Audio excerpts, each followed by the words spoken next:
Audio Jungle. E vamos falar então dos fundamentos da sua igreja, né? Da sua igreja. Luciferianismo. Então, satanismo e luciferianismo é a mesma coisa? São Não, coisas diferentes? São coisas distintas, mas que se integram no final das contas, né?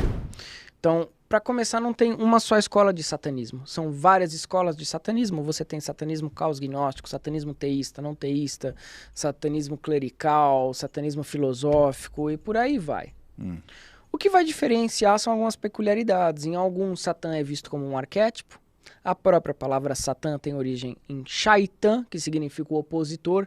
No próprio Tanakh, a Bíblia judaica, nunca foi mencionado Satã como uma entidade. Isso veio depois do contato dos judeus com os babilônicos, os zoroastras, né? Os persas, desculpa. Os persas, os zoroastras, que acreditavam nessa dualidade de um deus bonzinho e um deus ruinzinho.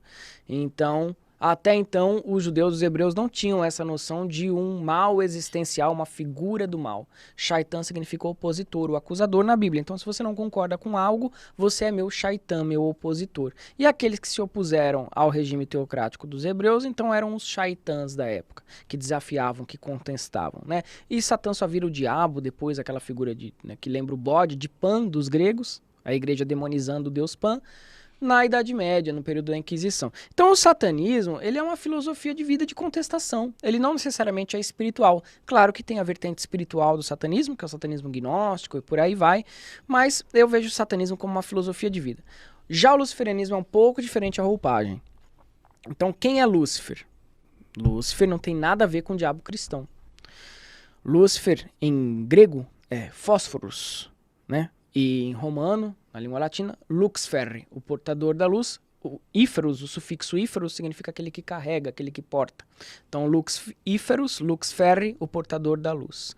Em ambas as civilizações, tanto na Grécia como em Roma, né, Fósforos, Lúcifer, o portador da luz, ele era filho de dois deuses, Astreus, o deus dos planetas, e Aurora, a deusa da manhã, chamada também de Eos. Eos, em grego, Aurora.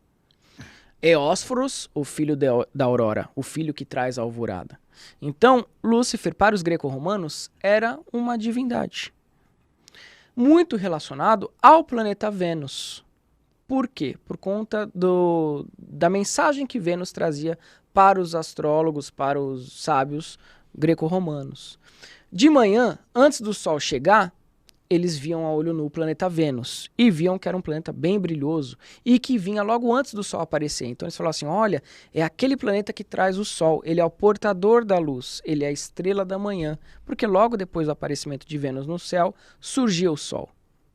Então, Lúcifer, o portador da luz. E acreditavam ainda que ele tinha um irmão, porque antes do Sol desaparecer no horizonte, Vênus surgia mais uma vez no céu e eles chamavam esse segundo irmão de Lúcifer de Héspero. Então veja só, Lúcifer, e aí depois eles descobrem que é uma entidade só, que Vênus é um planeta só. Para eles eram dois planetas diferentes, mas é um só. Então veja só, Lúcifer na mitologia greco-romana era o planeta Vênus, era um título também que foi dado a vários outros deuses. Então Hécate Fósforos, Hécate portadora da luz, o próprio deus Apolo também portador da luz. Era um título e também estava associado a uma entidade própria que eles cultuavam como o portador da luz, a estrela da manhã. Lúcifer, inclusive, era pai de Ceyx, Daedalion, as Hespérides. Então, tem toda uma genealogia dessa divindade para os greco-romanos. Lúcifer também era cultuado como estrela da manhã entre os hindus. O planeta Vênus era cultuado como Shukra entre os hindus. Por exemplo, o deus Shukra era a estrela de Vênus. Vênus foi muito cultuada. Vênus, para várias civilizações, era um planeta de sabedoria, que trazia a luz da manhã, que trazia conhecimento, muito belo. Daí que vem a noção de mais belo de todos.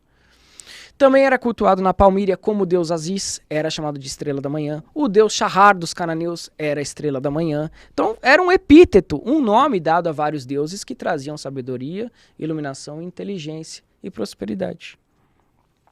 Depois, né, durante a inscrição, depois quando estavam escrevendo o livro de Isaías, capítulo 14, é que você tem aquela noção de Lúcifer o caído. Por quê? Porque eles estavam associando o deus da Babilônia, ali o criticismo desse capítulo da Bíblia é inteiro voltado a esse Deus da Babilônia.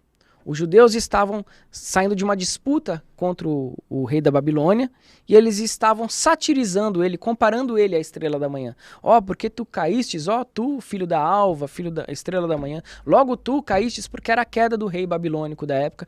Na guerra contra os hebreus, eles estavam comemorando e satirizando esse rei, né, que muitos afirmam que era o rei Nabucodonosor. Era um título.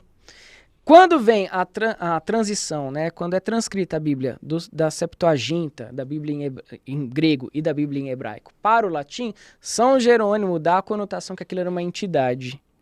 E transcreve o nome de Lúcifer como se fosse alguém que caiu do céu, e aí toda a confusão depois vocês conhecem. Mas Lúcifer sempre foi um título de nobreza na antiguidade e foi um deus cultuado entre os gregos e os romanos. O próprio planeta Vênus, entende? Então não tem nada a ver com essa porcaria de diabo cristão. O diabo é uma inversão que foi feita na Idade Média para é uma egrégora muito negativa para aprisionar a mente e o intelecto das pessoas, para que elas não descobrissem a verdade e não se emancipassem daquele sistema lá da Idade Média que a gente sabe como é que foi, a Era Obscura, né?